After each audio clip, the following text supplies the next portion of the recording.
ब्रह्मसूत्रम, ब्रह्मसूत्र ग्रंथ में page number 981 और 981 पेज के ऊपर से 2 नंबर की पंक्ति है। यावत अधिकाराधिकरणम।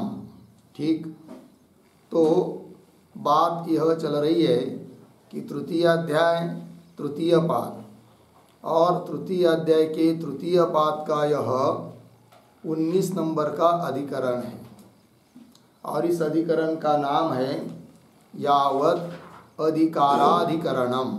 ठीक, एक ही सूत्र का यह अधिकरण है।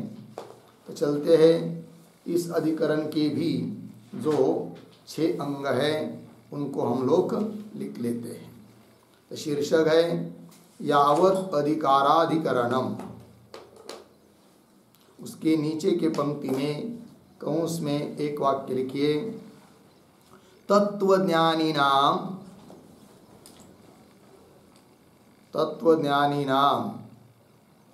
मुक्ति नयत्याधिकरणम, मुक्ति नयत्याधिकरणम, पूर्ण विराम कंस बंद। नीचे नंबर 1 संगति बराबर आक्षेप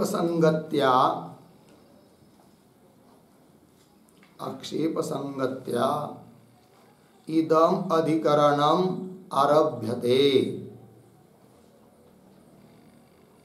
इदम अधिकरणम आरभ्यते, पूर्ण विराम। तथा ही निर्गुण विद्यायाम, निर्गुण विद्यायाम गति, गति कंस में लिखिए मार्ग, कंस बंद। आगे व्यर्था मुक्ति फलत्वात्, व्यर्था मुक्ति फलत्वात्, अर्धविराम। सगुण विद्यासु, सगुण विद्यासु सर्वत्र गति, सर्वत्र गति अर्थवती, अर्थवती ब्रह्मलोक फलत्वात्,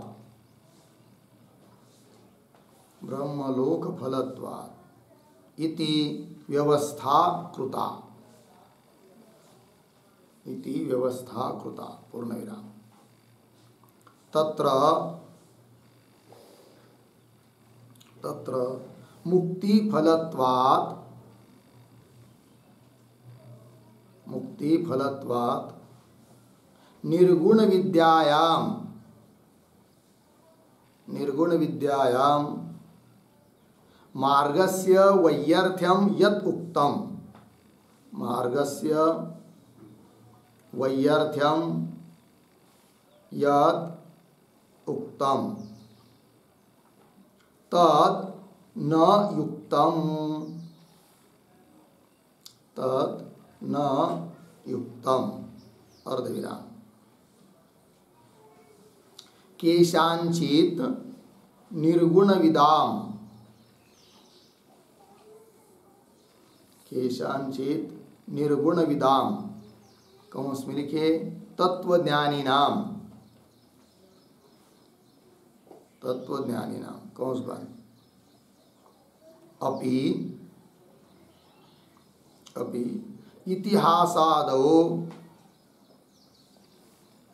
इतिहासादौ पुनर्जन्म दर्शनेन, पुनर्जन्म दर्शनेन कंस में लिखिए देहांतरोत्पत्ति दर्शनेन, देहांतरोत्पत्ति दर्शनेन कंस बंद। आगे ज्ञानस्य, ज्ञानस्य कंस में लिखिए निर्गुण विद्यायाः, निर्गुण विद्यायाः आगे मुक्ति फलत्व अभावात्, मुक्ति फलत्व अभावात् इति एवं आक्षेप संगति ही अस्ति, आक्षेप संगति ही अस्ति। ठीक है, देखो भाई, तो यह जो अधिकरण है, इस अधिकरण में कौन बात कहनी है? तब कह रहे कि तत्वज्ञानिना मुक्ति नयत्याधिकरणम, जो तत्वज्ञानी है, ब्रह्मज्ञानी, ब्रह्मवेत्ता, उसकी मुक्ति निश्चित है, इस बात को बताने के लिए यह अधिकरण है।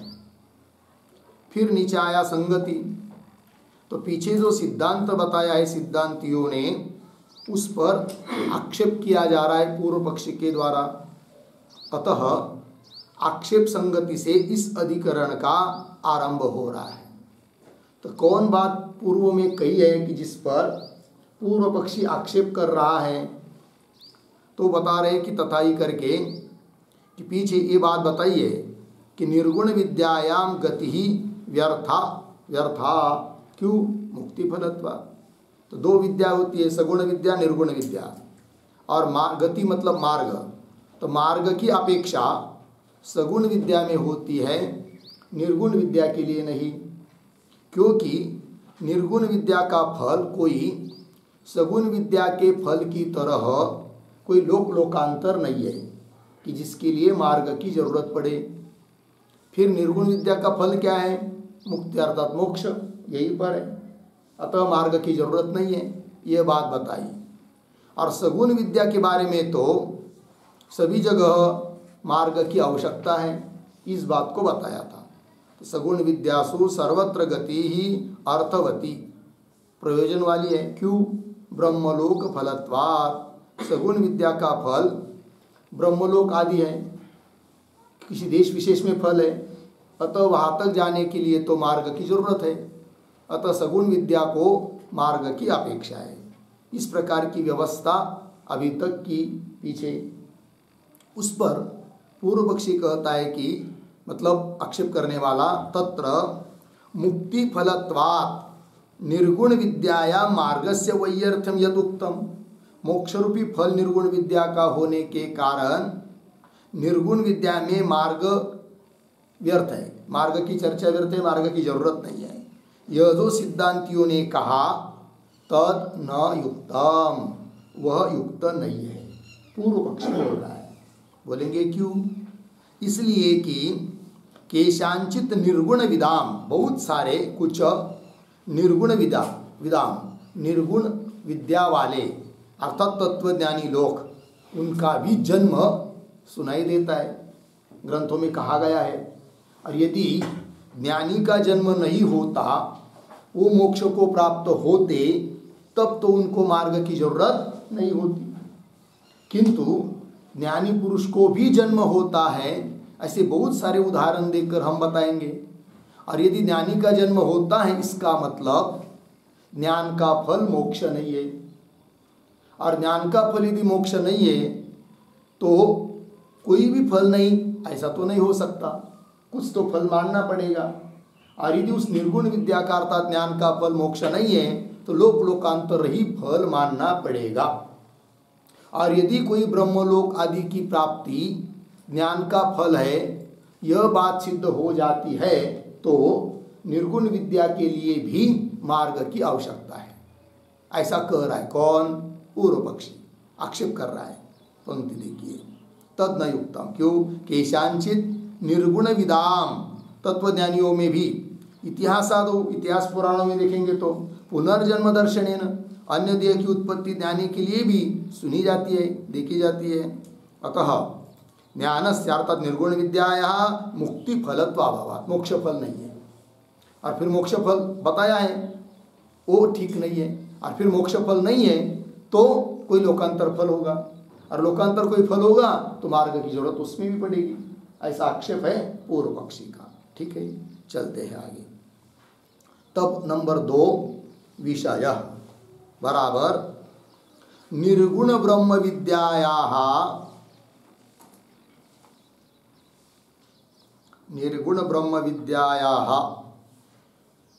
फल प्राप्त्यै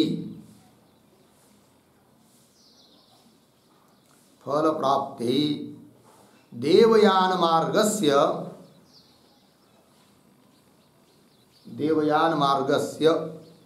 आवश्यकता एव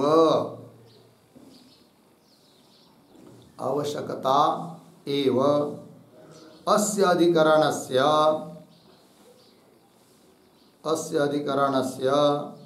विचार विषयः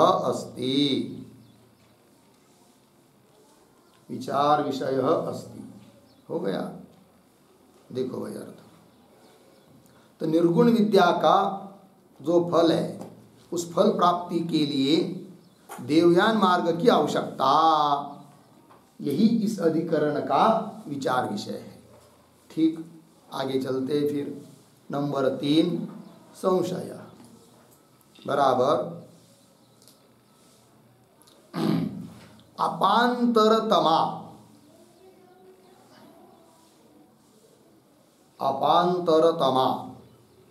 नाम वेदाचार्य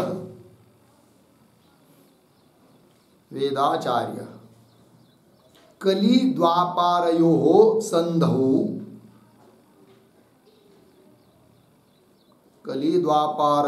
संधौ विष्णु नियोगात्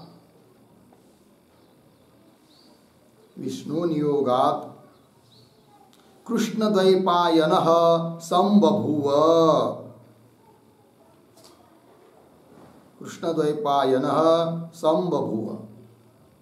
ये जो पंक्ति लिखी ना अभी तक, अपांतरतमा यहाँ से लेकर संबभूव उद्धरण चिन्ह में, संबभूव के बाद उद्धरण चिन्ह पर आगे इत्यादिना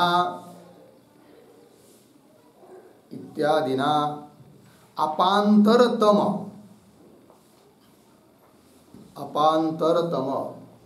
वशिष्ठ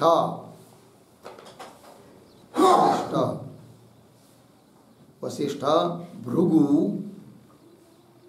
सनत कुमार नारदादीनां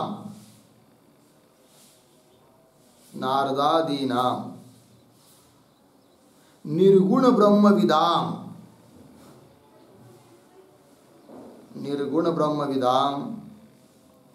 देहांतरोत्पत्ति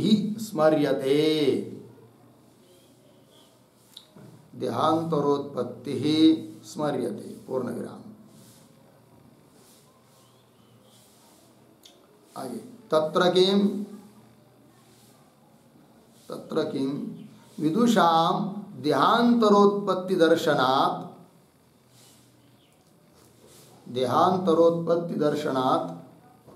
पुनर्जन्म अस्ति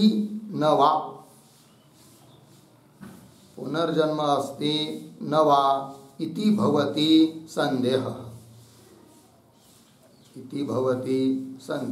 ठीक,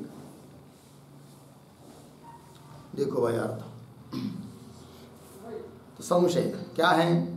तो वाक्य है अपांतरतमा नाम वेदाचार्य, वेद का व्याख्यान करने वाले वेदाचार्य नाम से प्रसिद्ध एक कोई आचार्य हो चुके हैं पीछे, जिनका नाम है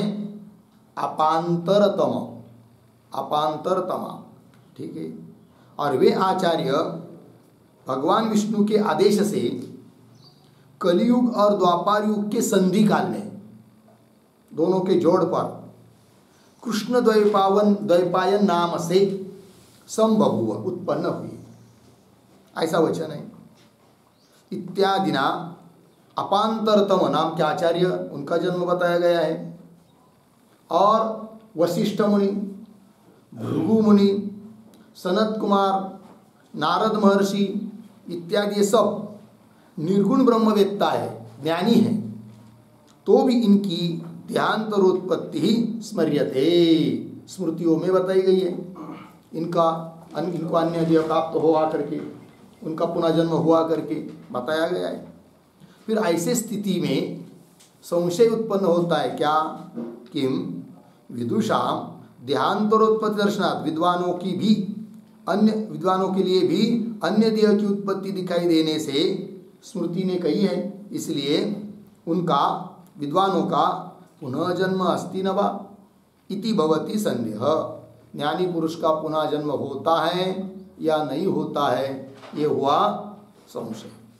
यदि पुनः जन्म नहीं होता है इसका मतलब मोक्ष प्राप्त हो गया, तब उनके लिए तो मार्ग की जरूरत नहीं है। किंतु ऐसा मानने पर इन वचनों की संगति कैसे लगाएंगे जिनका पुनः जन्म बताया है? सनत कुमार आदि तो ज्ञानी थे, और यदि पुनर्जन्म होता है इसका मतलब ज्ञान का फल मोक्ष नहीं है, क्योंकि जन्म हुआ। और ज्ञान का फल यदि मोक्ष नहीं है तो इसका मतलब फिर कोई लोक लोकांतर ही मोक्ष होगा, और लोक लोकांतर की प्राप्ति, मोक्ष लोक लोकांतर की प्राप्ति ही उनके लिए क्या होगा? ज्ञान का फल होगा। और ज्ञान का फल यदि लोक लोकांतर की प्राप्ति मानेंगे तो वहाँ प्राप्त होने के लिए मार्ग की जरूरत पड़ेगी। तब निर्गुण विद्या में मार्ग व्यर्थ है, यह जो बात पीछे कही वो गलत है, इस प्रकार पूर्व पक्षी कहेगा। यहाँ पर संदेह का स्वरूप बता दिया। ठीक है, चलते फिर आगे नंबर 4 पर पूर्व पक्ष बराबर पुराणेषु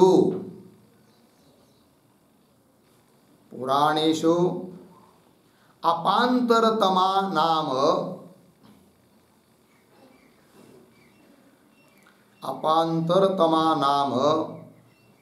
वेद प्रवर्तकः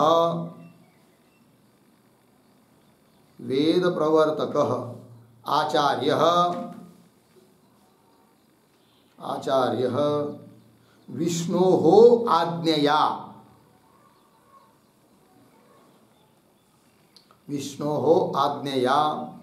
द्वापारान्ते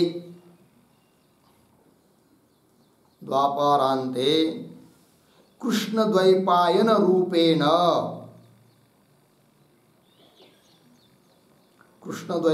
रूपेण शरीरांतरम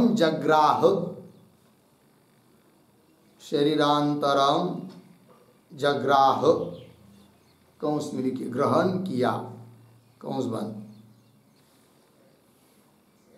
आगे इति स्मर्यते पूर्ण विराम। तथा सनत कुमार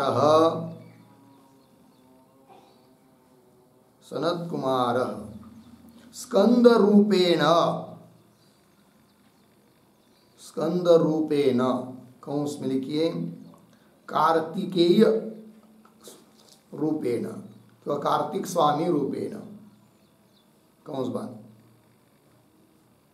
आगे पार्वती परमेश्वराभ्याम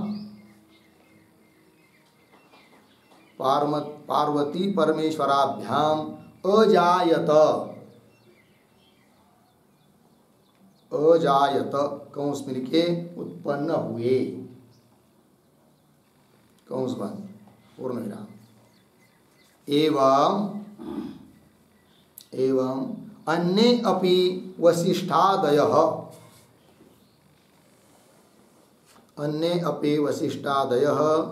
तत्वज्ञानिनः एव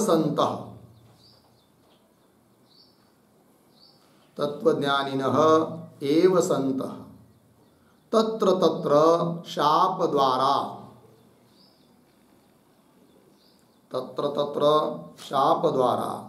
स्वेच्छया वा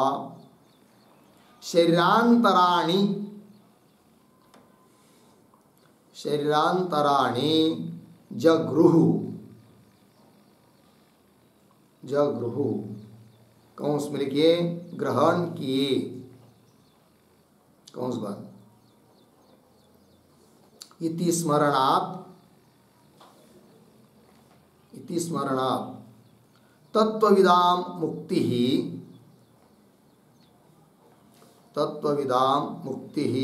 पाक्षिकी कंस में लिखिए अनियत अनियत बराबर अनिश्चित है, कंस बंद, अनिश्चित है, कंस बंद। आगे भवति इति पूर्व पक्ष,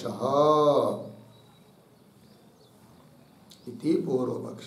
ठीक है, देखो भाई अर्थ तो कह रहे हैं कि पुराणों में अपांतरतमा नाम के वेद के प्रवर्तक, वेद के व्याख्याता कोई आचार्य विष्णु की आज्ञा से और द्वापार युग के अंतिम में कृष्णद्वैपायन रूपेण, कृष्णद्वैपायन नाम से शरीरांतरम जगरा, अन्य शरीर उन्होंने धारण किया, ऐसा स्मृति में बताया, पुराणों में बताया है। तथा उसी प्रकार सनत कुमार महाराज स्कंद रूप से अर्थात कार्तिकीय महाराज, कार्तिकेय स्वामी के रूप में पार्वती और परमेश्वर, पार्वती और भगवान शंकर इनके द्वारा उत्पन्न किए गए। कौन?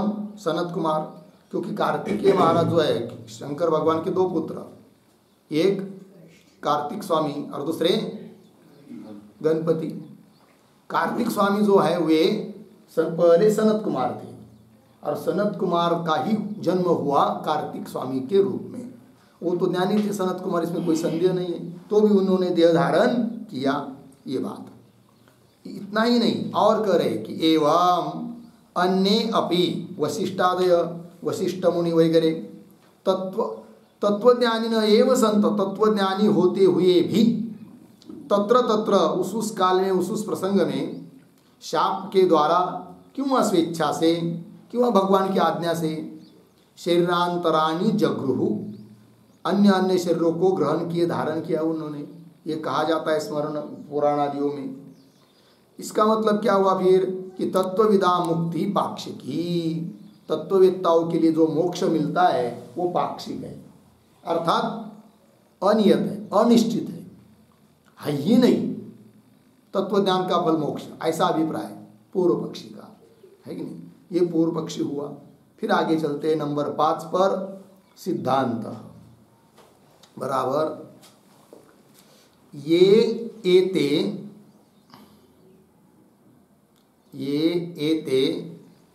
त्वया उदाहृताः पुरुषाः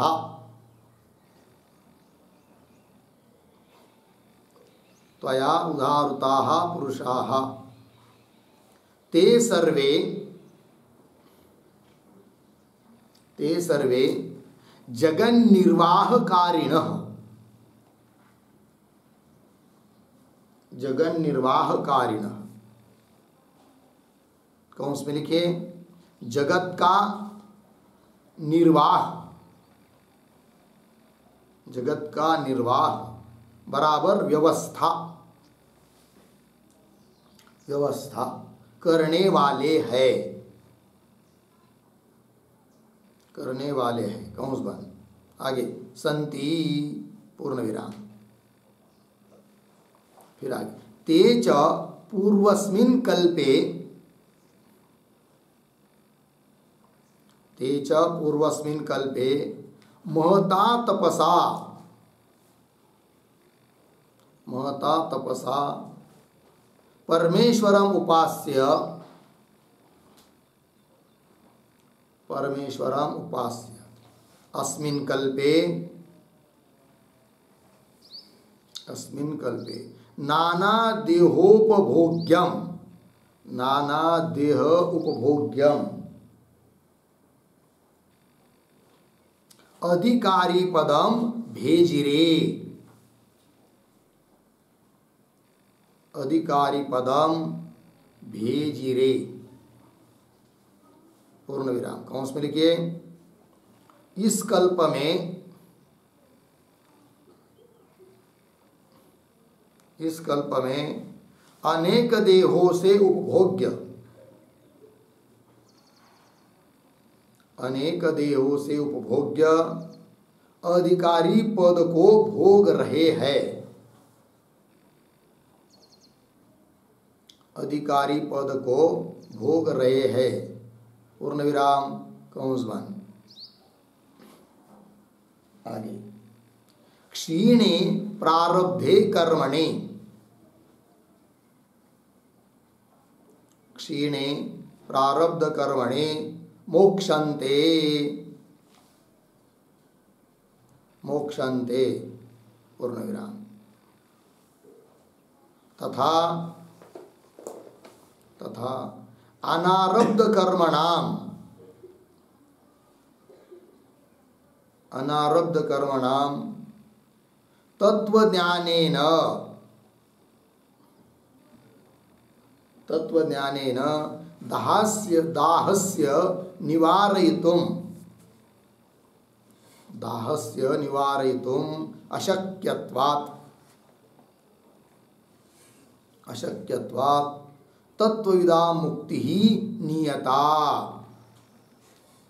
तत्वविदां मुक्ति ही नियता, कौंस में लिखिए निश्चिता, कौंस बंद, एव भवति,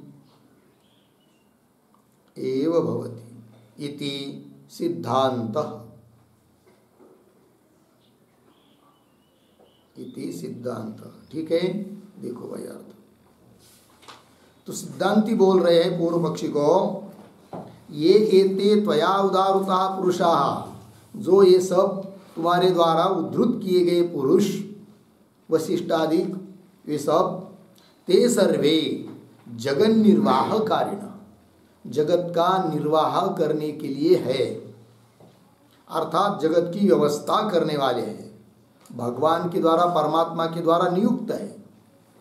जब जब समय पड़ेगा तब तक वे अवतार धारण करते हैं और जगत की बिगड़ी हुई स्थिति को पुनः व्यवस्थित कर देते हैं। ऐसे वो अधिकारी पुरुष है। ठीक है, वही कह रहे हैं। क्या किया है उन्होंने, अधिकारी पुरुष कैसे बन गए? तेज पूर्वस्मिन् कल्पे महता तपसा परमेश्वरम उपास्य, अस्मिन् कल्पे नाना देहोपभोग्यम अधिकारी पदम भेजिरी। ठीक, वे जो लोग हैं अपांतरतम वशिष्ठ सनत कुमार आदि, उन्होंने पूर्व कल्प में महाभयंकर तप के द्वारा परमेश्वर की उपासना की और उपासना करके फिर अस्मिन् कल्पे, इस कल्प में नाना देहोपभोग्यम अधिकारी पदम, नाना प्रकार के देहों से उपभोग्य ऐसा जो अधिकारी पद है, उस पद को अब भोग रहे हैं समय समय पर। ठीक है, और जब उनका वो प्रारब्ध समाप्त हो जाएगा, वही करे क्षीणे प्रारब्धे कर्मणि, प्रारब्ध कर्म क्षीण हो जाने पर, नष्ट हो जाने पर मोक्षन्ति, मोक्ष को प्राप्त हो जाएंगे, इसमें कोई संदेह नहीं है। तथा और अनारब्ध कर्मणाम, कर्म के दो प्रकार, आरब्ध कर्म अनारब्ध कर्म।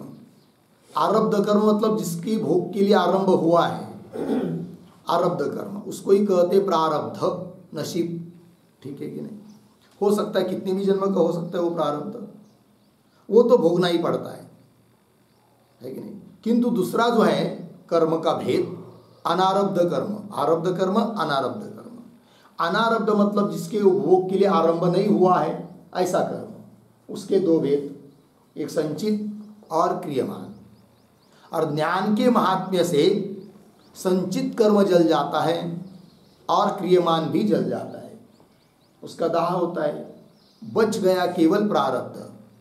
और जब तक प्रारब्ध है तब तक भगवान के आदेश से वो उनको जन्म होता रहेगा समय समय पर, और जब उनका प्रारब्ध समाप्त होगा तब मोक्ष को प्राप्त हो जाएंगे।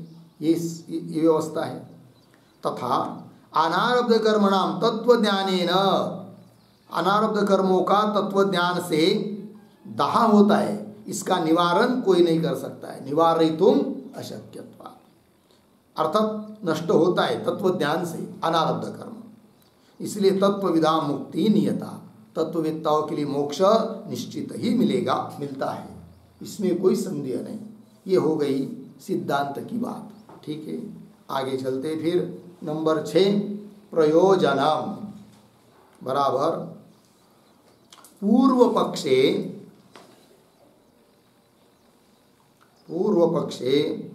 ज्ञानात् मुक्तिश्रुतीनाम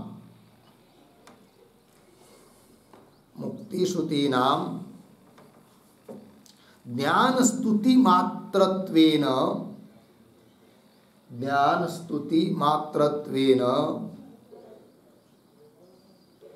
ज्ञानस्य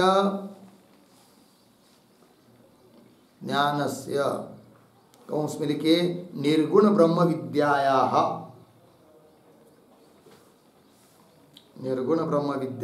कौंस बान आगे मुक्ति फलत्व अभावे सति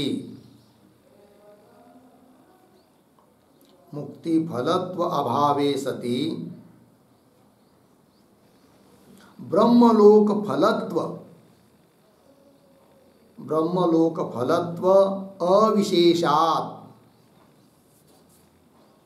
अविशेषात् अर्चिरादि मार्गोपसंहारः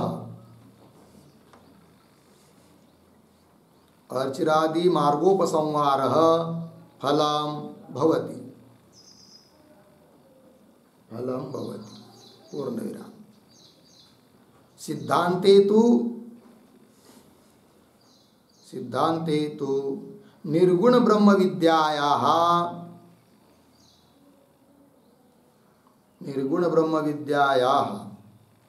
मुक्ति हेतुत्व निश्चितत्वे मार्ग अनुपसंहारः फलं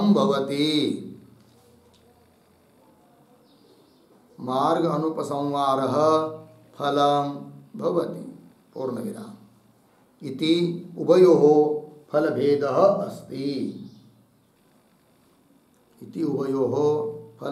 अस्ति। ठीक है, देखो भाई अर्थ।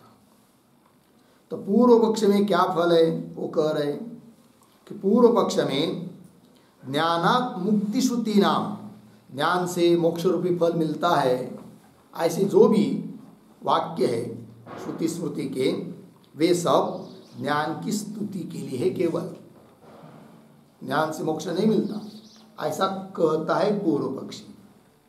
तो ज्ञान स्तुति मात्रत्वेन, ऐसा होने से ज्ञानस्य मुक्ति फलत्वाभावे, अतः ज्ञान का फल, निर्गुण ब्रह्म विद्या का फल मोक्ष नहीं है।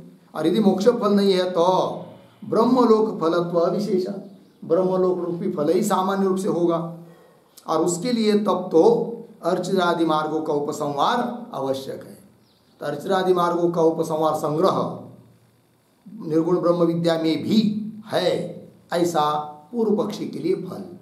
ठीक, अच्छा। अब सिद्धांत में क्या फल है तब कह रहे, सिद्धांते तो निर्गुण ब्रह्म विद्याया मुक्ति हेतुत्व निश्चितत्वे, निर्गुण ब्रह्म विद्या निश्चित मोक्ष रूपी फल के लिए कारण है। निर्गुण ब्रह्म विद्या का अर्थात ज्ञान का फल मोक्ष ही है, ऐसा निश्चित है। और ऐसा निश्चित होने के कारण मार्ग का उपसंहार करने की जरूरत नहीं। तो मार्ग का अनुपसंहार ये फल है सिद्धांतियों के लिए। ठीक है, इस प्रकार दोनों के फल भेद को भी बता दिया। हो गया, चलते हैं आगे। अब हर एक अधिकरण का सार बताने के लिए वैयासिक न्यायमालाकार के जो हर एक अधिकरण के लिए 2 श्लोक होते हैं, उसका उच्चारण और अर्थ देखते हैं। पहला श्लोक, ब्रह्म तत्वविदां मुक्तिः पाक्षिकी नियताथवा पाक्षिक्यपान्तरतम प्रभुतेर्जन्म कीर्तनात् ब्रह्म तत्वविदां मुक्ति पाक्षिकी नियताथवा पाक्षिक्यपान्तरतम प्रभुते जन्म कीर्तनात्। ब्रह्म तत्वविदां मुक्ति पाक्षिकी नियता अथवा पाक्षिकी अपान्तरतम प्रभुते जन्म कीर्तनात्। अब अन्वय, ब्रह्म तत्वविदां मुक्ति पाक्षिकी अथवा नियता। आगे, अपांतरतम प्रभृते जन्म कीर्तनात्, पीछे पाक्षिकी। ठीक, देखो भाई पहला श्लोक पूर्व पक्षी का है, क्या कहता है? तो ब्रह्म तत्वविदाम, ब्रह्म तत्व को जानने वाले ज्ञानी पुरुष, उनके लिए मुक्ति अर्थात मोक्ष पाक्षिकी है अथवा नियत है, ये विकल्प हुआ, संदेह हुआ। पाक्षिकी शब्द का अर्थ होता है अनियत, अनिश्चित। ऐसी है क्या? क्यों? अथवा नियता, नियता शब्द का अर्थ है निश्चित। तो ब्रह्मवेत्ताओं के लिए मुक्ति अनिश्चित है या निश्चित है, विकल्प हुआ। तब पूर्व पक्षी कह रहा है अपांतरतम प्रभृते है, अपांतरतम नाम के आचार्य हो चुके हैं, उनका विष्णु की, भगवान विष्णु की आज्ञा से कली और द्वापर और कली के संधि काल में कृष्ण द्वैपायन नाम से जन्म हुआ, वो बताया। तो प्रवृत्ति मतलब इत्यादि, बाकी सब सनत कुमार आदि शब्द से आ जाएंगे प्रवृत्ति शब्द से। तो अपांतरतम प्रवृत्ते है जन्म कीर्तना, उनके जन्म का कथन हुआ होने से ज्ञानियों की मुक्ति पाक्षिकी है, अनिश्चित है, हो भी सकती नहीं भी हो सकती, या है ही नहीं, ऐसा बोल रहा है कौन? पूर्व पक्षी। ठीक, फिर आगे चलते हैं, दूसरा श्लोक। पाक्षिकी शब्द का अर्थ अनिश्चित, हाँ हो गया, आगे चलिए। नाना देहोपभोक्तव्य, नाना देहोपभोक्तव्य, मीशोपास्ति फलं बुधाः, मीशोपास्ति फलं बुधाः, भुक्त्वाधिकारी पुरुषा, भुक्त्वाधिकारी पुरुषा, मुच्यन्ते नियता ततः, मुच्यन्ते नियता ततः। नाना देहोपभोक्तव्य, मीशोपास्ति फलं बुधाः, भुक्त्वाधिकारी पुरुषा, मुच्यन्ते नियता ततः। पदच्छेद। नाना देहोपभोक्तव्यम ईशोपास्ति फलम बुधाः, भुक्त्वा अधिकारी पुरुषाः मुच्यन्ते नियता ततः। ठीक, अवन्वय। तो पूर्वार्ध के अंतिम में आया है बुधाः, तो उसको पकड़ेंगे, बुधाः। फिर आगे उत्तरार्ध में अधिकारी पुरुषाः, फिर शुरू में नाना देहोपभोक्तव्यम ईशोपास्ति फलम, फिर आगे भुक्त्वा मुच्यन्ते ततः नियता। ठीक है, देखो भाई अर्थ। बुधाः तत्वज्ञानी लोग, क्या? वो जो कि अधिकारी पुरुष है, जगत की व्यवस्था करने वाले पुरुष हैं भगवान के आदेश से, अधिकारी पुरुषाः। तो क्या? तो नाना देहोपभोक्तव्यम ईशोपास्ति फलम, अधिकारी क्यों बन गए वो?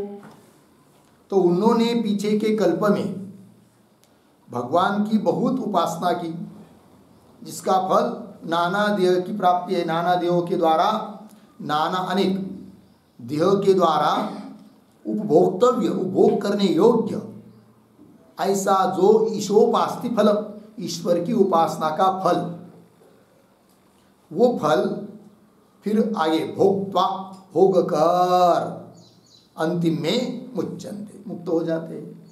तो पीछे के कल्प में बहुत उन्होंने ईश्वर की उपासना की, जिसका फल था नाना देहों की प्राप्ति। फिर अधिकारी पुरुष बना दिया उनको, चलो भाई अभी तुमने इतनी उपासना की है, अनेक देह तुमको धारण करने हैं और परमार्थ के लिए ही तुमको देह धारण करना है, करो तुम परमार्थ करो, और परमार्थ करके दिखाओ जगत को व्यवस्थित मार्ग, है कि नहीं? जो जगत की अव्यवस्था हो जाती है बीच बीच में बहुत काल के बाद, उसकी व्यवस्था करो। ऐसे जो लोग व्यवस्था के लिए नियोजित है उनको कहा जाता है अधिकारी पुरुष। ठीक है, तो ऐसे वो अधिकारी पुरुष है। फिर वो अपना प्रारब्ध कर्म भोग समाप्त होने के बाद मुच्यन्ते, मुक्त हो जाते हैं। ततः उससे निश्चित होता है कि नियता, नियता मतलब मुक्ति नियता, मोक्ष रूपी फल उनके लिए निश्चित है, ज्ञानी के लिए, इसमें कोई संदेह नहीं, सिद्धांति की बात है। ठीक है, चलते हैं आगे भाष्य में।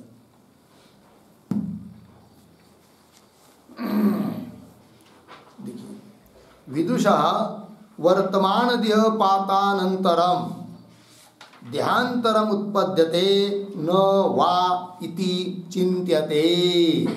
ठीक है, देखिए भाई, ये जो पंक्ति चालू हुई विदुषा, उसके ऊपर लिखिए विचार विषय।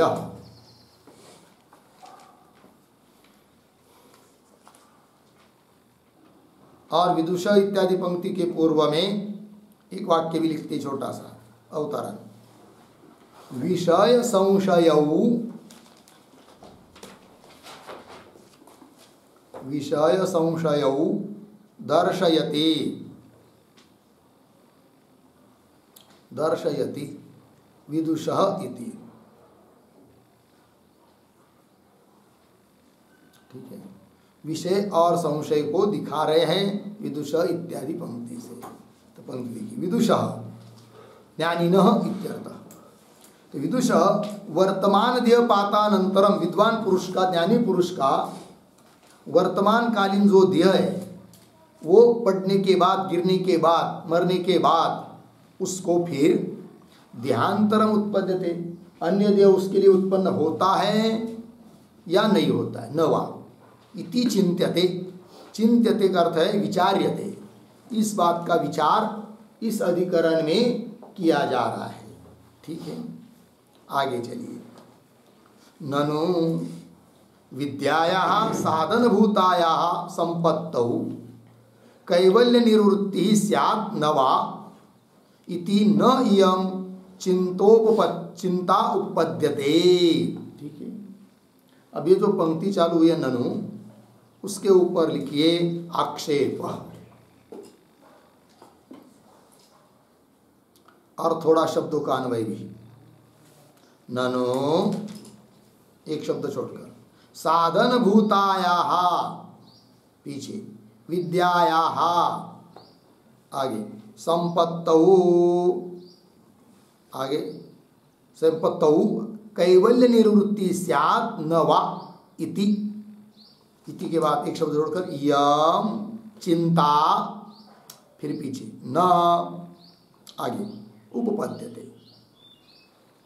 ठीक, चलो भाई। तो आक्षेप कर रहा है पूर्व पक्षी, शंका करने वाला। क्यों आक्षेप कर रहा है?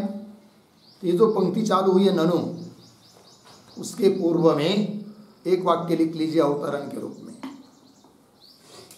संशय कारण अभावात्,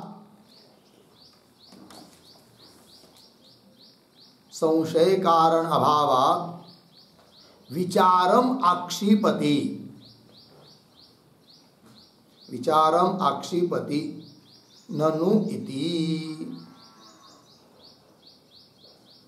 ठीक है, देखो भाई अर्थ, पूर्व पक्षी का अभिप्राय है कि तुम इस अधिकरण में जिस बात का विचार कर रहे हो वह विचार करने की कोई जरूरत नहीं है। क्या विचार करने के लिए तुम, कि ज्ञानी पुरुष का वर्तमान देह पड़ने के बाद उसको अन्य देह प्राप्त होता है या नहीं? देह प्राप्त होता है ऐसा मानेंगे, इसका मतलब ज्ञान का फल मोक्ष नहीं, और देह प्राप्त नहीं होता है उसको ऐसा कहेंगे, इसका मतलब ज्ञान का फल मोक्ष है। अर्थात ज्ञान का फल मोक्ष है या नहीं, यही बात निकली सार। किंतु इस प्रकार का विचार करने की जरूरत नहीं है। क्यों? किसी भी चीज का विचार तब किया जाता है जब उसके बारे में संशय हो। यहाँ तो ज्ञान से मोक्ष होता है सभी शास्त्र कहते हैं, तो संशय के लिए कोई कारण ही नहीं है। संशय कारण अभावात्, संशय के लिए कोई कारण नहीं होने से विचार करने की जरूरत नहीं, ऐसा विचार पर आक्षेप कर रहा है कौन? पूर्व पक्षी। ननु इत्यादि पंक्ति से क्या कहता है वो देखिए, ननु साधनभूताया विद्याया संपत्तौ, साधनभूत मतलब मोक्ष के लिए साधनभूत जो विद्या अर्थात ब्रह्म विद्या ब्रह्म ज्ञान संपत्तौ प्राप्त होने पर कैवल्य निवृत्ति स्यात् न वा। कैवल्य मतलब मोक्ष, निवृत्ति मतलब निष्पत्ति, मोक्ष की निष्पत्ति, मोक्ष की प्राप्ति होगी या नहीं होगी। न वा इति इयम चिंता न उपपद्यते। इस प्रकार की चिंता, चिंता मतलब विचार, इस प्रकार का विचार उत्पन्न ही नहीं होता है। क्यों? ज्ञान होने से तो मोक्ष मिलता ही है। बोलेंगे कैसे? क्यों विचार, यहाँ पर चिंता न उपपद्यते कह रहे हो, विचार उपपन्न नहीं होता है, विचार करने की जरूरत नहीं है। क्यों? तो आगे दे रहे, आक्षेप ही चल रहा है। नहीं पाक साधन संपत्तौ ओदन भवेत नवा इति चिंता संभवती। व्यवहार का उदाहरण दे रहे, ये जो पंक्ति नहीं इत्यादि, उस नहीं के पहले एक छोटा वाक्य, तदेव दृष्टान्तेन स्पष्टयते, तदेव दृष्टान्तेन स्पष्टयति नहीं इति।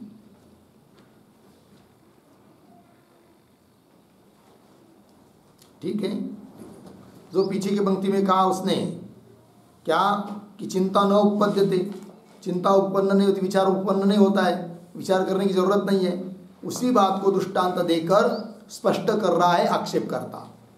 क्या कहता है कि नहीं, नहीं का अन्वय बाद में, तो पाक साधन संपत्तौ, पाक रसोई स्वयं पाक, सभी सामग्री यदि उसकी उपलब्ध हो चुकी है कि नहीं, भोजन बनाने की सामग्री, चावल दाल मिर्ची है कि नहीं, गैस बर्तन सब कुछ उपलब्ध है, और सभी सामग्री उपलब्ध है, चालू भी कर दिया है, और ऐसा होने पर भी यदि कोई करेगा विचार, अरे भाई ये सब तो उपलब्ध है, सब तो हो रहा है, लेकिन ओदन भात वगैरह होगा या नहीं होगा, ये चिंता करना क्या है, विचार करना व्यर्थ है।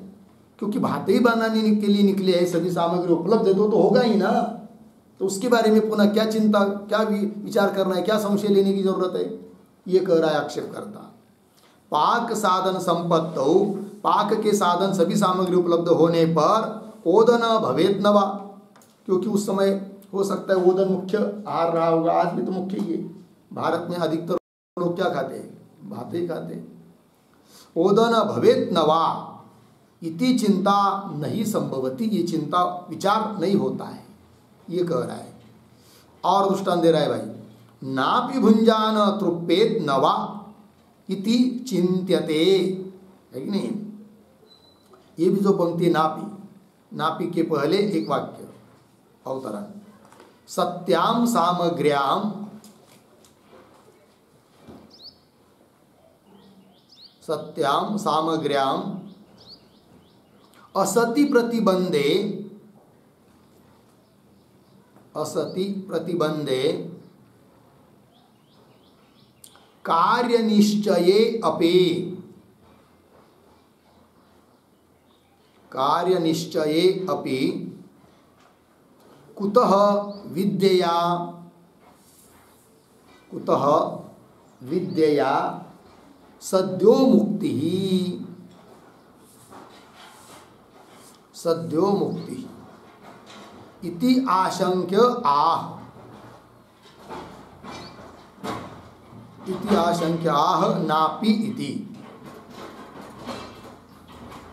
ठीक है, देखो भाई अर्थ, तो सत्याम सामग्र्याम, सामग्री सब उपलब्ध है, और असति प्रतिबंध, कोई प्रतिबंध भी नहीं है बीच में, तो कार्य निश्चय, कार्य तो निश्चित रूप से होना ही होना है, किंतु ऐसा होने पर भी कुतः विद्या सद्यो मुक्ति, विद्या से, ब्रह्म विद्या से सद्यो मतलब तुरंत मुक्ति मोक्ष मिलता है, कुतः कैसा हम जाने, ऐसी कोई शंका करेगा तब तो उसके लिए उदाहरण दे रहे हैं। और क्या, नापी, नापी का अनुवाद में भुंजान तृप्पेत न वा इति न अपि चिंत्यते, यह भी चिंता विचार नहीं किया जाता है।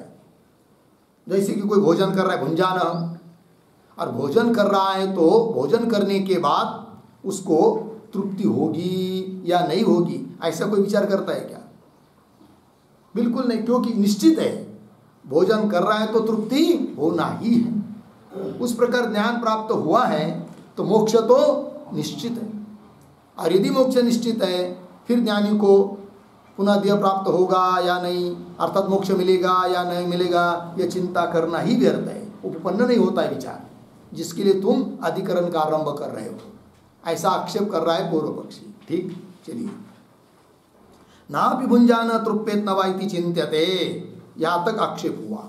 आगे उपपन्ना तू इयम चिंता, तो उपपन्ना इत्यादि के ऊपर लिखिए समाधानम। समाधानम और उपपन्ना के पहले एक वाक्य भी लिखते छोटा सा, संशय कारण प्रदर्शनेन, संशय कारण प्रदर्शनेन प्रदर्शनेन विचारारंभम, विचार आरंभम समर्थयति, समर्थयति उपपन्ना इति। पूर्ण विराम कौंस में लिखे केशांचित विदुषाम अपि, केशांचित विदुषाम अपि पुनर्जन्म दर्शनम, पुनर्जन्म दर्शनम संशय बीजम भवति,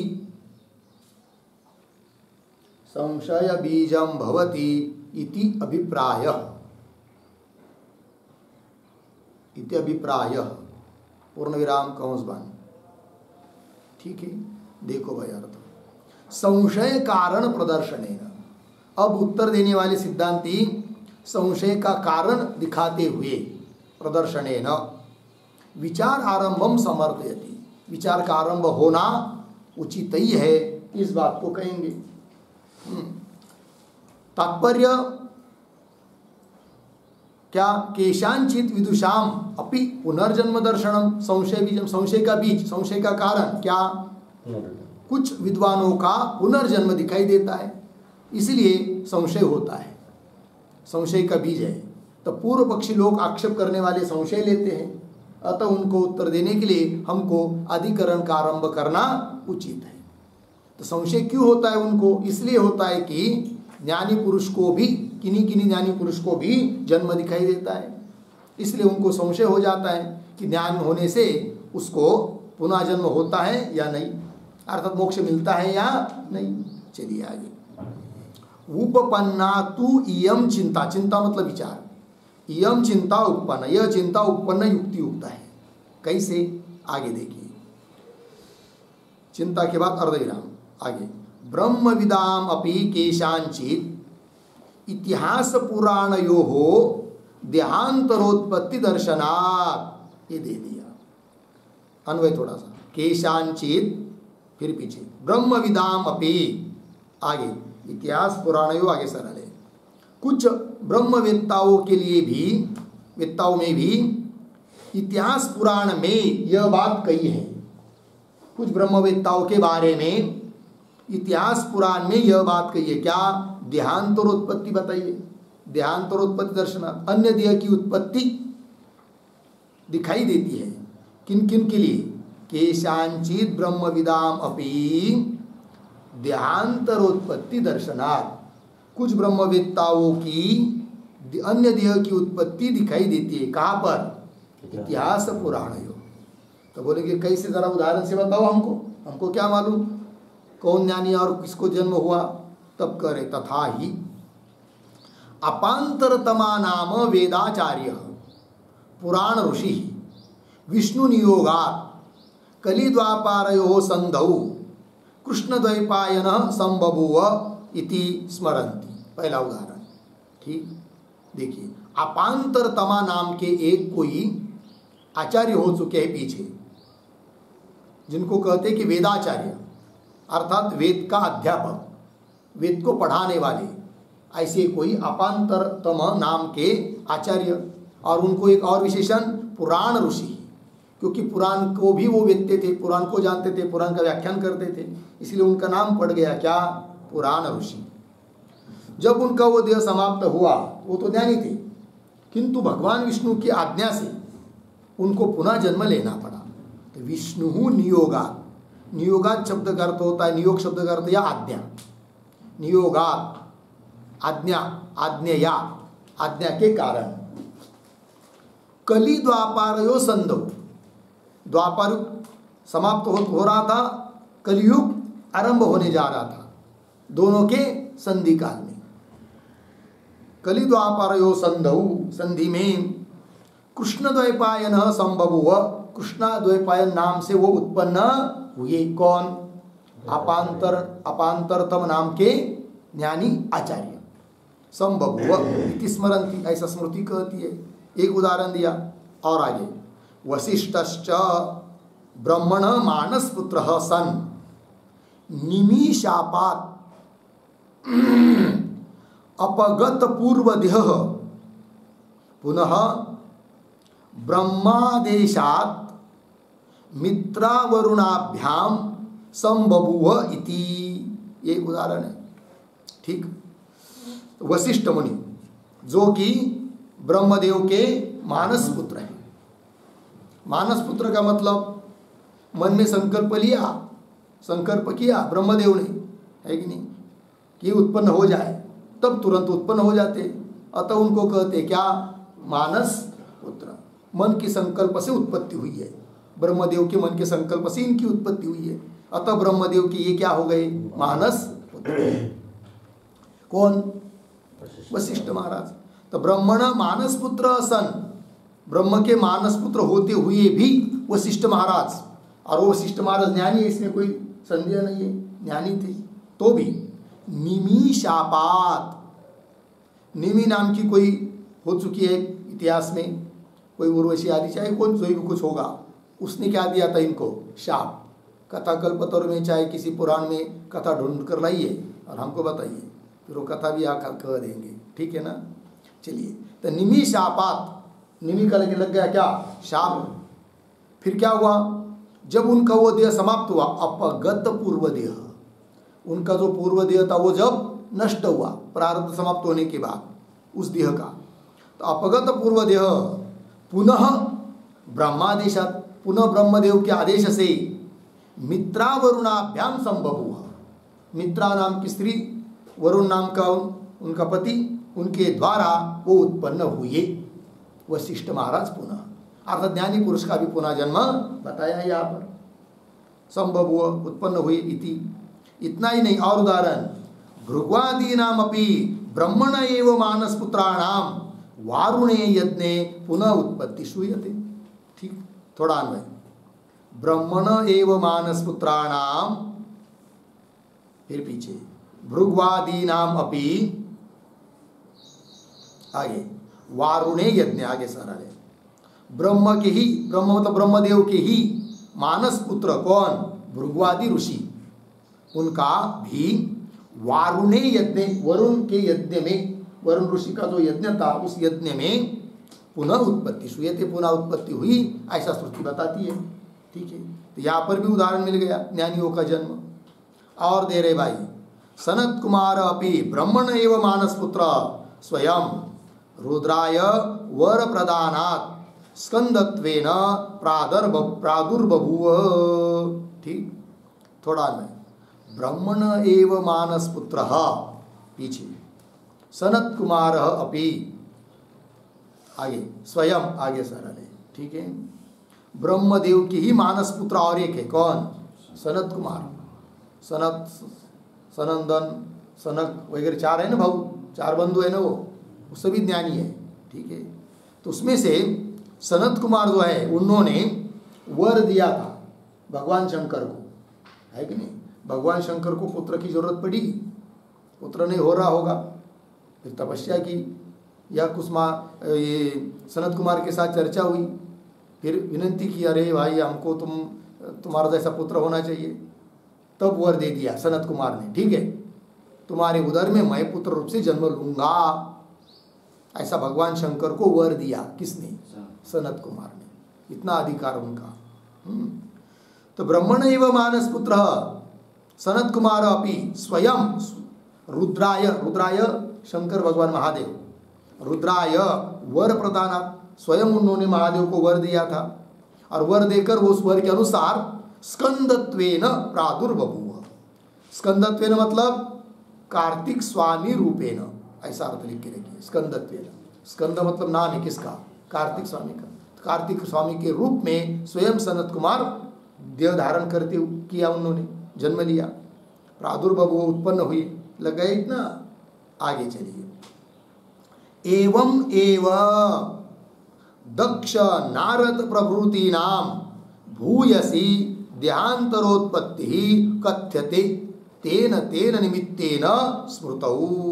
ठीक है, शब्दों का थोड़ा अन्वय। एवं एव दक्ष नारद प्रभृति नाम, एक शब्द छोड़कर, नहीं, एक दो शब्द छोड़कर, आगे दो तीन शब्द छोड़कर, तेन तेन निमित्तेन, फिर पीछे देहांतरोत्पत्ति ही, अंतिम में स्मृतौ, पीछे भूयसी, आगे कथ्यते। ठीक है, देखो भैया, और ये जो पंक्ति चालू हुई ना, एवं एवं, उस एवं के पहले एक छोटा वाक्य, उक्त न्यायम अतिदिशति, उक्त न्यायम अतिदिशति। अभी जो न्याय बताया कि ज्ञानी का जन्म, उसका अतिदेश कर रहे। और क्या? एवं एवं, इसी प्रकार दक्ष, कोई ज्ञानी महात्मा हो चुके हैं, नारद मुनि प्रभृति नाम आदि करके, दक्ष नारद प्रभृति नाम तेन तेन निमित्तेन, हो सका है उनके लिए जन्म लेने के लिए कुछ कुछ निमित्त हुआ हो, जगत की स्थिति करना, या भगवान विष्णु की आज्ञा, या उनका प्रारब्ध, या उनको किसी का शाप लगा हो, जो भी हो, तेन तेन निमित्तेन देहांतरोत्पत्ति, है कि नहीं, देह, अन्य देह की उत्पत्ति, स्मृतौ, स्मृतियों में, भूयसी कथ्यते, बहुत कही गई है, बहुत बताई है, अधिक बताई है कि नहीं, मतलब बार बार उनका जन्म कहा गया है। अब कोई बोलेगा ठीक है भाई, स्मृति ग्रंथों में, पुराणों में तो ये सब बात कही है ज्ञानियों के पुनः पुनः जन्म, किंतु जो स्मृति होती है वो श्रुति मूलक होती है।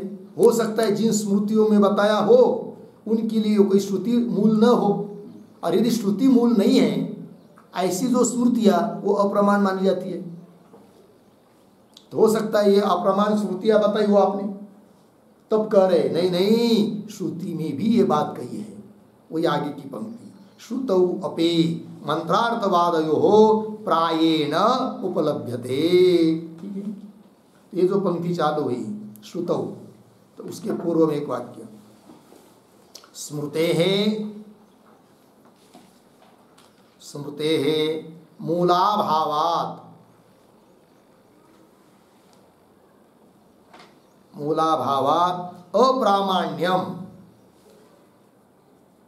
अप्रामाण्यम आशंक्य आह, आशंक्य आह श्रुतौ इति। ठीक है, पूर्ण विराम। और एक शेष वाक्य लिखिए, जो भाष्य का वाक्य है ना, श्रुतौ इत्यादि, उसके लिए एक शेष वाक्य, पूर्वोक्त कथा, पूर्वोक्ता कथा उपलभ्यते इति शेषः।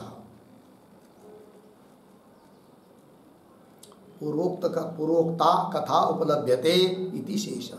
ठीक हो गया, अर्थ देखिए।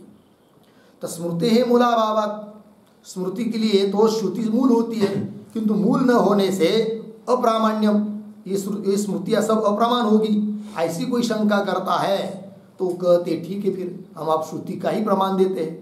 तब कह रहे श्रुतौ इत्यादि पंक्ति से, तो क्या कह रहे थे कि श्रुतौ अपि, श्रुति में भी जो मंत्र और अर्थवाद है उसमें प्रायेण उपलब्धते, प्रायः उपलब्ध होता है। क्या उपलब्ध होता है? श्रुति में जो मंत्र और अर्थवाद है उसमें क्या उपलब्ध होता है? तब कह दिया पूर्वोक्ता कथा उपलब्धते, पीछे जो अभी तक कथा बताई ज्ञानी का जन्म, इस प्रकार की कथा श्रुति के मंत्र और अर्थवाद में भी प्रायः उपलब्ध होता है, ये बात कह दी। तो श्रुति भी प्रमाण हो गई फिर ज्ञानी का जन्म दिखाने के लिए। लेकिन वो कौन है मंत्र, कौन है अर्थवाद, एखादा कोई तो उदाहरण तो देना चाहिए। केवल इतना कहने से थोड़ी काम चलेगा कि मंत्र और अर्थवाद में उपलब्ध होता है। तो बताओ, लिखते फिर उसके ऊपर एक टिप्पणी छोटी सी लिखेंगे उद्धरण चिन्ह में, मेधातिथेर्मेष मेधातिथेः मेष उद्धरण चिन्ह इति मंत्रे इंद्रस्य मेष जन्म उपलभ्यते, मेष जन्म उपलभ्यते पूर्ण विराम। उद्धरण चिन्ह में वसिष्ठः उर्वशी पुत्रः जातः,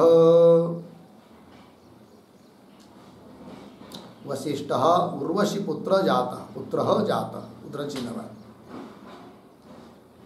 कौंस में लिखिए, वशिष्ठ उर्वशी का पुत्र उत्पन्न हुआ, वशिष्ठ उर्वशी का पुत्र उत्पन्न हुआ, कौंस बान इति एवं अर्थः, इति एवं अर्थः बहुरुचार्थवादः इत्यर्थः, बहुरुचार्थवादः इत्यर्थः। ठीक है, देखो भाई अर्थ तो मंत्र का भी उदाहरण दिया और अर्थवाद का भी उदाहरण दिया। तो मंत्र है मेधातिथेः मेषः, इंद्रों को संबोधित करते हुए कहा गया है कि मेधातिथेः मेषः, मेष कहते हैं मेंढा को। इस मंत्र में इंद्र का मेष जन्म, मेंढा का जन्म कहा गया है, उपलब्ध थे। और फिर अर्थवाद वशिष्ठ उर्वशी पुत्र जातः, वशिष्ठ मुनि उर्वशी का पुत्र उत्पन्न हुए। इस प्रकार अर्थवाद बहुरुचार्थवाद है ऋग्वेद का, ये हो गया। तात्पर्य श्रुति और श्रुतियों में भी मंत्र अर्थवाद में कहा गया है कि ज्ञानी का जन्म होता है, ये बात हो गई। फिर ज्ञानी का यदि जन्म होता है तो संशय हो ही जाएगा, ज्ञान का फल मोक्ष है या नहीं, ज्ञानी का पुनः जन्म देह धारण होता है क्या नहीं, ये सब आगे चलिए। ते च केचित् पतिते पूर्वदेहे देहांतरम आददते अर्धविराम, केचित् तो स्थिते एव तस्मिन् योगैश्वर्यवशात् अनेक देह आदान न्यायेन पूर्ण विराम। ठीक है, अब कौन बात कही जा रही है इस पंक्ति में? तो ये जो पंक्ति चालू हुई है, पहले थोड़ा अन्वय करते हैं। ते च केचित्, एक शब्द छोड़कर, पूर्वदेहे पीछे पतिते, आगे देहांतरम आददते, आगे सरल है। और तेज इत्यादि पंक्ति के पहले एक वाक्य लिखिए अवतरण, ननु ननु सनत कुमारादीनां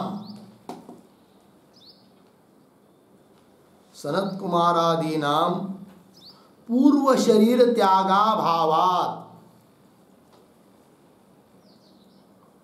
पूर्व शरीर त्यागा भावात्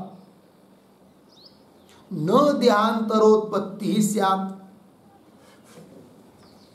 न देहांतरोत्पत्ति स्यात् इति अर्धविराम। तत्र आह तेच इति। ठीक है ना? देखो भाई, तो कोई शंका करेगा क्या कि अरे भाई आप तो कह रहे सनत कुमार ने पुनः जन्म लिया, और ऐसे भी बहुत ज्ञानियों के बारे में कहा जाता है कि अमुक अमुक महात्मा थे, वो हनुमान जी का जन्म थे। अब हनुमान जी तो चिरंजीव है, कभी मरते ही नहीं, देह तो वैसा ही उनका, तब कैसे वो हनुमान का जन्म हुए? ऐसी शंका होगी किसी को। सनत कुमार आदि कुछ चिरंजीव लोग हैं कि नहीं? देखिए नानो, सनत कुमार आदि नाम पूर्व शरीर त्यागा बाबा, पहले का शरीर उन्होंने छोड़ा ही नहीं, और कह रहे हो कि उन्होंने दूसरा जन्म लिया कार्तिकेय स्वामी के रूप में, कैसा कहते हो? तो पूर्व शरीर त्यागा भावात न देहांतरोत्पत्ति से, उनके लिए तो अन्य देह की उत्पत्ति होगी ही नहीं। इसका मतलब पुराण आदि स्मृति कह रहे हो वो सब क्या है? अप्रमाण है। ऐसी कोई शंका करेगा, उत्तर देते हो अप्रमाण नहीं है, और देह का त्याग नहीं किया है तो भी देह का धारण कर सकते हैं। इसलिए सनत कुमार आदि को ने पुनः देह धारण किया, ये कहने में कोई दिक्कत नहीं। भले पहले देह उन्होंने त्याग न किया हो तो भी देह धारण कर सकते हैं। कैसे कर सकते हैं भाई? तब कह रहे आगे तेज इत्यादि पंक्ति से। तेज, ते कौन? पीछे के बताए हुए वशिष्ठ आदि के सभी ज्ञानी महात्मे। तेज केचित कुछ पूर्व देहे पतिते देहांतरम आददते, उन ज्ञानियों में से कुछ तो ऐसे हैं कि जिन्होंने पीछे का देह त्याग कर दिया, छोड़ दिया, मतलब छूट गया, मर गए, शरीर समाप्त हुआ, उसके बाद अन्य देह को धारण किया, देहांतरम आददते। किंतु कुछ ज्ञानी ऐसे है कि चित्तु स्थिते एव तस्मिन्, स्थिते एव तस्मिन्, हाँ, पूर्व देहे, तस्मिन् मतलब पूर्व देहे, स्थिते एव, पीछे का देह, पूर्व जन्म का देह वैसा कि वैसा रहने पर भी क्या योग ऐश्वर्य वशात, अपने योग सामर्थ्य से, योग ऐश्वर्य से, है कि नहीं, क्या अनेक देह आदान न्यायेन, क्या वाक्य पूरा कैसा करेंगे? पीछे का कौन पद आएगा? ध्यानतरम, शाबाश, ध्यानतरम आददते। रितेश महाराज की बुद्धि कुशल है पंक्ति लगाने में। चलो, केचित स्थिते एवं, तुरंत सबको लगती है, उनको झटती सी लगती है। चलिए, केचित पूर्व देहे पतिते देहांतरम आददते, पीछे का वाक्य हुआ। केचित तु स्थिते एव तस्मिन्, पूर्व देह वैसा कि वैसा स्थित होने पर भी योग ऐश्वर्य वशात, योग सामर्थ्य के कारण अनेक देह आदान न्यायेन देहांतरम आददते, अन्य देह को धारण करते हैं। लग गया? यहाँ पर एक पद आया है, देह अनेक देह आदान न्यायेन, ये क्या है? तो उस पर लिखते एक वाक्य, उसका अर्थ अनेक देह आदान न्यायेन बराबर एकस्य एव मायाविनः, एकस्य एव मायाविनः युगपत्, युगपत् अनेक देह आदान दृष्टान्तः, अनेक देह आदान दृष्टान्तः, अनेक देह आदान न्यायः, अनेक देह आदान न्याय। ठीक हो गया। न्याय मतलब दृष्टांत। देखो भाई, एकस्यैव मायाविनः, जैसे कि उदाहरण में मायावी, मायावी मतलब जादूगार, जादू करने वाला, है कि नहीं? पीछे की पूरा राक्षस लोग भी कैसे थे? मायावी थे ना, अनेक प्रकार का देह धारण करते थे, तुरंत झड़ती सी।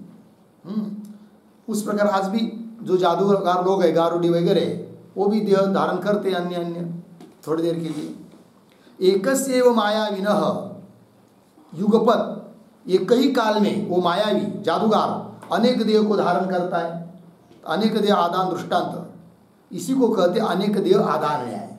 तो जिस प्रकार मायावी अपने देह को न छोड़ता हुआ भी एक ही काल में अनेक देह को धारण करता है अपनी माया के सामर्थ्य से, जादू के सामर्थ्य से, उसी प्रकार वो ज्ञानी महात्मा लोग कुछ अपने योग के सामर्थ्य, ऐश्वर्य के सामर्थ्य से या सिद्धियों के सामर्थ्य से अपने देह का त्याग न करते हुए भी अनेक देह का धारण करते हैं। हो गया, कुछ भी हो, ज्ञानी पुरुष तो अन्य देह का धारण कर रहे हैं। ठीक है, आगे चलिए। सर्वे च एते समधिगत सकल वेदार्थाः स्मर्यन्ते। अब ये क्या बताया जा रहा है? ये जो पंक्ति है सर्वे च, उसके पूर्व में एक वाक्य लिखिए अवतरण। तर्हि ते ब्रह्मविदः एव न भवन्ति। ब्रह्मविदः एव न भवन्ति इति आशंक्य आह। इति आशंक्य आह सर्वे च।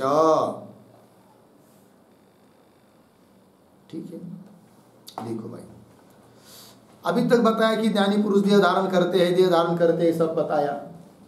कदाचित कोई कहेगा अरे भाई वो देह धारण कर रहे, उनका पुनर्जन्म हो रहा है, इसका मतलब वो ब्रह्मवेत्ता ही नहीं है, ऐसा बोलो, ऐसा समझो। वही कह रहे तर्हि ते ब्रह्मविद एव न भवन्ति इति आशंका। ऐसी कोई शंका करता है तो उसके लिए उत्तर दे रहे कि ये बात नहीं कि वो ब्रह्मवेत्ता नहीं है। जितने भी उदाहरण बताए वो सब क्या है? ब्रह्मवेत्ता ही है, ज्ञानी ही है। वही कह रहे सर्वे च एते, सभी जितने भी बताए वो सब समधिगत सकल वेदार्थाः, समस्त वेदों का अर्थ, वेदों का तात्पर्य अच्छी तरह से उन्होंने अधिगत किया है, अर्थात वे ज्ञानी है।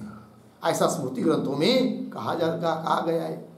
अतः ज्ञानी है वो, तो भी देह धारण कर रहे, अतः संशय तो हो ही जाएगा फिर ज्ञानी का देह होता, ज्ञानी को जन्म प्राप्त होता या नहीं, अर्थात ज्ञानी को मोक्ष मिलता या नहीं। इस प्रकार आगे तत्एतेषां देहांतरोत्पत्ति दर्शनात् प्राप्तम ब्रह्म विद्यायाः पाक्षिकम मोक्ष हेतुत्वम अहेतुत्वम वा इति।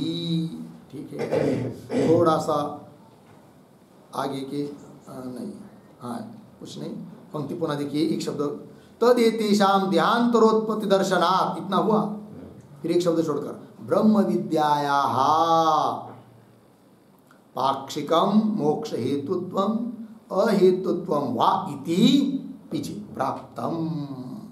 ठीक है, अर्थ देखिए भाई, तदेतेषां, इतने सब जो उदाहरण दिए हैं, तो देहांतरोत्पत्ति दर्शनात्, ज्ञानी पुरुष के लिए अन्य देह की उत्पत्ति देखने को मिल रही है, इसलिए ब्रह्म विद्यायाः पाक्षिकम मोक्ष हेतुत्वम, ब्रह्म विद्या मोक्ष के लिए कारण है। कैसी? पाक्षिक। पाक्षिक मतलब अनिश्चित, हो सकता है उस ब्रह्म विद्या से कभी मोक्ष मिले, कभी न मिले, पाक्षिकम। एक बात हुई, क्यों? अहेतुत्व, ये मुख्य पूर्व पक्ष है। क्या? कि ब्रह्म विद्या मोक्ष के लिए कारण है ही नहीं है, अहेतुत्व वा इति, ये हो गया पूर्व पक्षी। ठीक है, तो ये जो पंक्ति है पाक्षिकम इत्यादि, उस पर एक वाक्य लिखते हैं, टिप्पणी छोटी सी। पाक्षिकम इति आपाततः अर्धविराम अहेतुत्वम एव इति पूर्व पक्षः, अहेतुत्वम एव इति पूर्व पक्षः पूर्ण विराम। कौंस में लिखिए ब्रह्म विद्या विकल्प से, ब्रह्म विद्या विकल्प से मोक्ष की हेतु है, मोक्ष की हेतु है, यह आपाततः कहा गया है, यह आपाततः कहा गया है, पूर्ण विराम। वस्तुतः तो ब्रह्म विद्या मोक्ष की हेतु नहीं ही है, ब्रह्म विद्या मोक्ष की हेतु नहीं ही है, अर्धविराम। यही पूर्व पक्ष है, यही पूर्व पक्ष है। ठीक है, देखो भैया, पाक्षिकम इति आपाततः अहेतुत्वम इति पूर्व पक्ष, मतलब ब्रह्म विद्या विकल्प से मोक्ष की हेतु है, यह आपाततः कह दिया, उड़त उड़त ऊपर ऊपर से कह दिया है। वास्तविक तो ब्रह्म विद्या मोक्ष के लिए कारण है नहीं, यह पूर्व पक्षी हुआ अहेतुत्व, ये मुख्य पूर्व पक्षी है। ठीक है, अतः ये जो अंतिम शब्द आया ना अहेतुत्वम वा, उस अहेतुत्वम के पहले एक वाक्य लिख लेते हैं अवतरण के रूप में। निर्गुण विद्यायाम, निर्गुण विद्यायाम गतिम प्रतिषिध्य, गतिम प्रतिषिध्य सगुण विद्यायाम, सगुण विद्यायाम तत्प्रयोजक, तत्प्रयोजक ऐश्वर्य विशेष दर्शनात्, ऐश्वर्य विशेष दर्शनात् अर्थवती सर्वत्र गति, अर्थवती सर्वत्र गति इति उक्ते, इति उक्ते। आगे निर्गुण विद्यायाम अपि, निर्गुण विद्यायाम अपि मोक्ष असिद्धेः, मोक्ष असिद्धेः ऐश्वर्य फलत्वे वाच्ये, ऐश्वर्य फलत्वे वाच्ये गति उपसंवर्तव्या, गति उपसंवर्तव्या इति पूर्वपक्षम आह, इति पूर्वपक्षम आह अहेतुत्वम इति। पूर्ण विराम। वा शब्द अवधारणे, वा शब्द अवधारणे पूर्ण विराम हो गया। देखो भाई अर्थ, तो निर्गुण विद्यायाम गतिम प्रतिषिध्य, पीछे निर्गुण विद्या के लिए कोई गति नहीं है ऐसा कहा था, गति का निषेध किया था। और सगुण विद्यायाम तत्प्रयोजक, सगुण विद्या में गति बताई थी, क्यों? उस गति का प्रयोजक ऐश्वर्य विशेष दर्शनार्थ, सगुण उपासना करने वालों के लिए ऐश्वर्य विशेष दिखाई देता है। अतः उस ऐश्वर्य को प्राप्त करने के लिए गति अर्थात मार्ग चाहिए, अतः गति की कल्पना की गई है। तो सगुण विद्यायाम तद प्रयोजक ऐश्वर्य विशेष दर्शनात् अर्थवती सर्वत्र गति, सभी जगह सगुण विद्या में गति अर्थवान है, अर्थवती है, प्रयोजन वाली है, गति मार्ग, ये बात बताया। इति उक्ते, तो निर्गुण विद्यायाम अपि, किंतु निर्गुण विद्या में भी मोक्ष सिद्ध है, क्योंकि अभी तक चिंतन बताया कि मोक्ष फल नहीं दिखाई दे रहा है निर्गुण विद्या का, क्योंकि निर्गुण ज्ञान निर्गुण विद्या प्राप्त होने पर भी जन्म बहुत लोगों को बताया, अतः निर्गुण विद्या का फल मोक्ष नहीं है। ये सिद्ध होने पर निर्गुण विद्यायाम अपि मोक्ष सिद्धे है, मोक्ष यदि सिद्ध नहीं है तो ऐश्वर्य फलत्वे वाच्य, तो निर्गुण विद्या का भी फल कोई ऐश्वर्य की प्राप्ति मानना पड़ेगा, लोकांतर की प्राप्ति। और यदि ऐसा मानोगे तो वाच्य सती गति ही उपसंवर्तव्या, तो निर्गुण विद्या में भी गति अर्थात मार्ग का उपसंहार करना चाहिए, संग्रह करना चाहिए। इस प्रकार का पूर्व पक्ष प्राप्त होता है अहेतुत्व इत्यादि पंक्ति से। फिर आगे वा आया, अहेतुत्व यही पूर्व पक्ष है, तो वा क्यों दिया फिर विकल्प? बोल रहे नहीं नहीं, वा शब्द का अर्थ है अवधारण, अहेतुत्व ही ऐसा बताने के लिए। तो यहाँ तक हुआ भाई पूर्व पक्षी। अब आगे अतः उत्तरम उच्यते इत्यादि पंक्तियों से सिद्धांत की बात आने वाली है, सूत्र के माध्यम से उत्तर दिया जाएगा। उन सभी बातों का विचार हम लोग कल करेंगे। ओम पूर्णमदः पूर्णमिदं पूर्णात् पूर्णमुदच्यते पूर्णस्य